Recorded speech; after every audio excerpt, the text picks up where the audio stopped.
Hi everybody, hello friends. It's great to see you here, and this is going to be a new episode, as I've promised to some of our friends online. This is going to be a new episode called Proofs that Yeshua, or Yeshua is Hebrew for Jesus, which is the English and Greek translation, proves that Yeshua is the Messiah. This is going to be a very interesting series for people who want to look deeper into the truth and into seeking the truth. I'm Dan David, as many of you know. I'm an international recording artist, and with our music we currently travel all over North America, across Canada, our country, and the United States of America and beyond, to play in congregations and in concert, to touch many lives. We have CDs that are doing great and touching many lives. Thanks be to God. This is God's business, and we are really His people going out there and sharing the message and playing and reaching people. For the last 13 years almost, I've been searching to know more about God intimately, and for the last 11 years I've been studying the Torah and the Word of God, including the New Testament, intimately. Now, as many of you are watching this, and some of you are Jewish, some of you are Gentile, I want to talk about why Yeshua is the Messiah.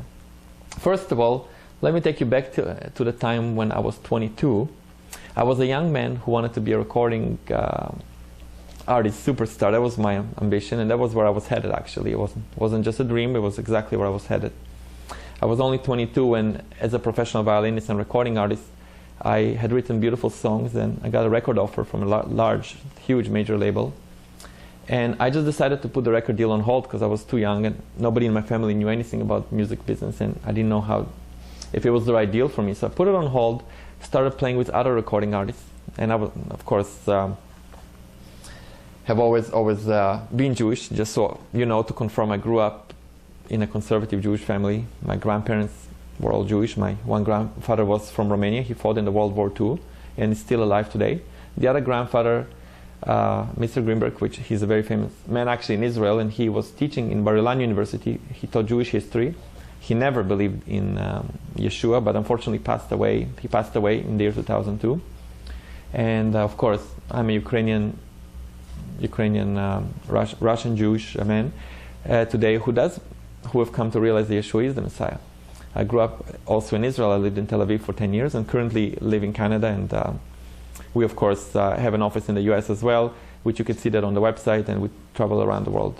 But when I was 22, I was on the verge of signing this record deal. I had lots of songs. I was an incredible violinist, as I continue to be today, thanks be to God.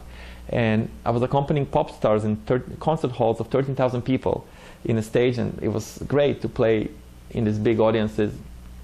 I was searching for my true calling in music, and I was training a rock band to accompany me on some really cool heavy metal violin songs, you know, which could have taken off huge, but thank God I found my true direction later on.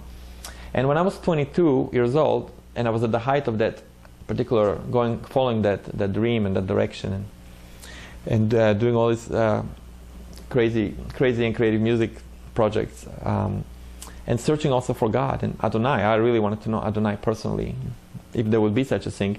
I want to mention that up until I was 22, I was very bitter about Jesus, just like you all have been or are.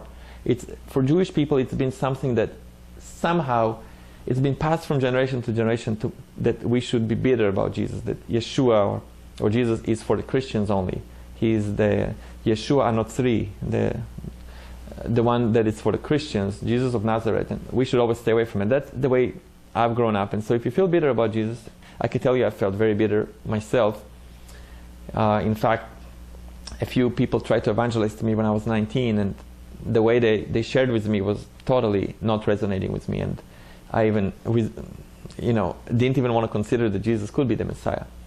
Although when I was 22 and 11 months, I had a miraculous experience with Yeshua, and he appeared to me not in a vision. He appeared to me. It was a divine encounter. It was an encounter with Yeshua, and against all the odds, the veil of invisible came out. He appeared to me and showed me that he is the living Jewish Messiah. He is not some Jesus that we've learned from some practices that have been created by the Roman Empire. He is the Yeshua, the Jewish Messiah, and he's for real. He's the way, the truth, and the life. This is what he spoke to my heart when I had encountered Yeshua, and I've been following him ever since.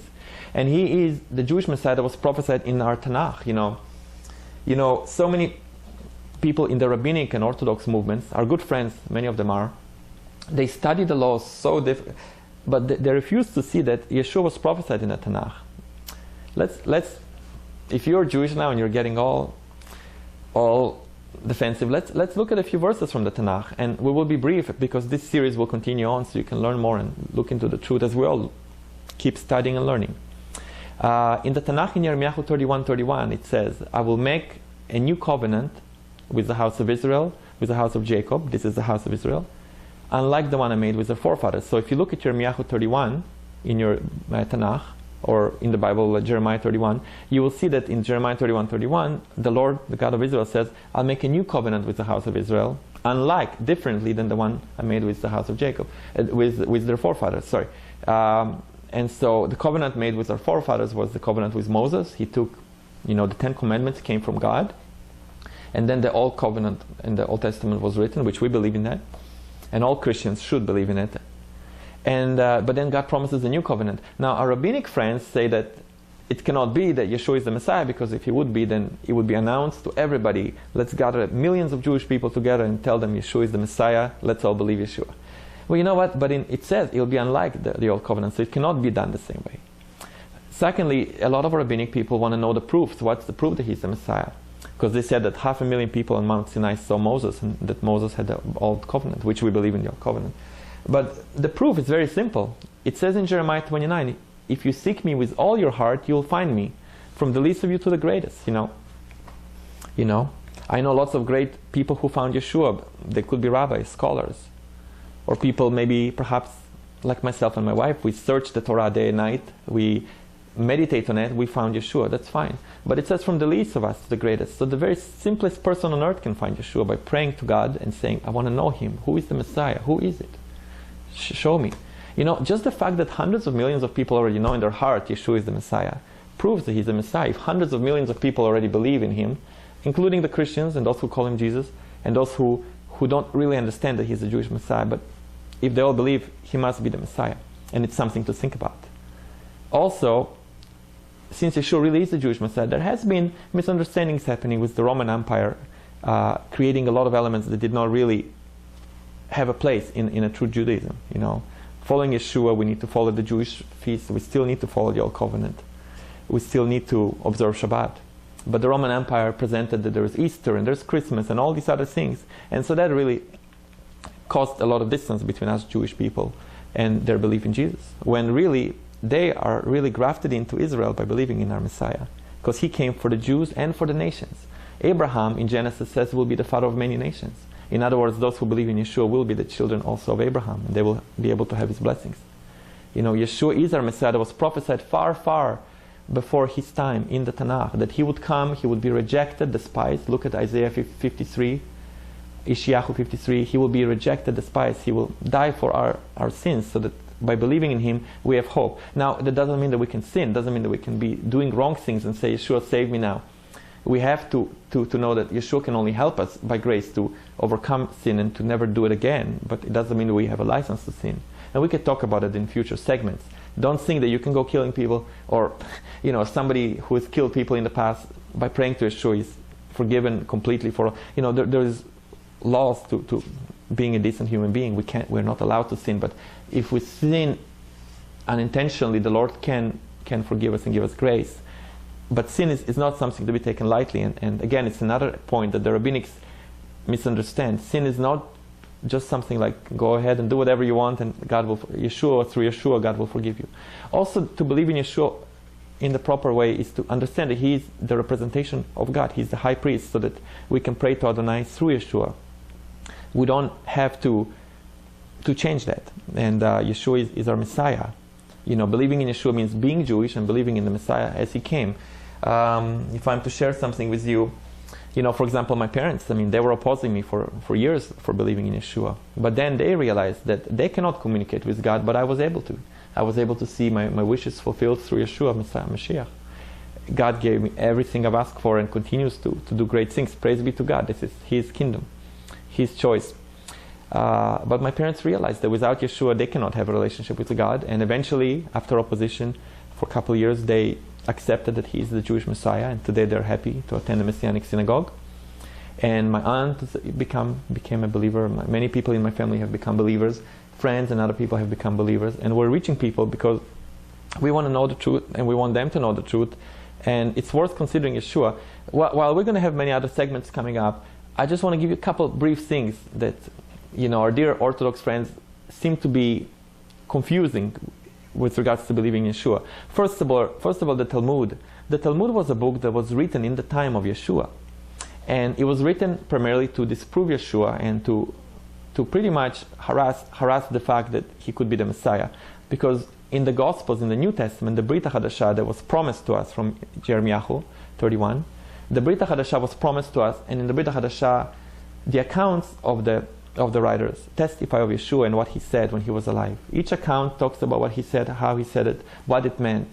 And these accounts are well worth reading. If you don't read it, you'll never know the truth. You have to read it so you can judge it for yourself. But the other one, the Talmud, was written to rebuke the truth and to bring lies to this. So it was written by people who said he's not the Messiah, so we got to do something so that our future generations will never believe in Yeshua. Well, what they have done is, in the time of Yeshua, they began writing the Talmud, saying that Yeshua was a rebel who looked at women, and that Miriam, his mother, never had a virgin birth, but she was sleeping around with somebody, and all that stuff, which is a horrible lie. And the Talmud came out 400 years roughly after Yeshua's death. Now, a lot of Orthodox friends say, well, the Talmud was written and this is what it said about Yeshua because such and such reasons, but Yeshua was not important, so we believe in the Talmud because the Talmud explains that he was nobody and nobody needs to believe in him. But he was not important, he was irrelevant. I mean, in fact, there were other candidates for Messiah even more noteworthy than him who were not the Messiah. Well, if Yeshua was so irrelevant, why was the Talmud worked on for 400 years, from generation to generation, till it was published? It's something to think about. They're so scared. In my understanding, the writers of the Talmud and the Pharisees of that time were so scared that Yeshua could be the Messiah that they wanted to change it, and they wanted to scare people. But the Talmud is no basis for anything. There's the witnesses of Yeshua and what he said, the fact that he came and he was rejected on his first coming, but he will come again in the right time to deliver Israel from their enemies and to let all Israel know he's the Messiah. And only then world peace will come. The Orthodox friends teach that there's no world peace, so Messiah is not here.